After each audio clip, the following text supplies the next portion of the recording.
I jedan takav igrač, prvo vam ga trener brani, svaki put kada je bila neka određena priča vezano zašto Kalik igra toliko ili nešto, on je uvijek njega je isticao da on obavlja sve ono što on traži od jednog igrača.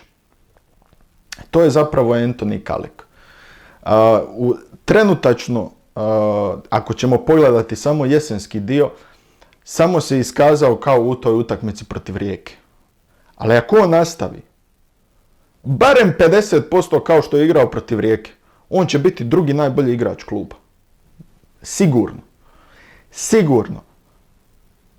Nema daljnje priče oko toga. Ako onako nastupi kao što je protiv Rijeke, onako hajdučki, borbeno, da nema izgubljene lopte, Hajduk će bez problema moći onda igrati protiv jačih momčadi, protiv favorita, protiv manjih klubova. Neće onda biti neke skepse, hoćemo li mi dobiti ovu utakmicu, nećemo li, kako ćemo nešto. Jer onda ćete imati Kalika i Marka Livaju i ne znate koga ćete pokriti.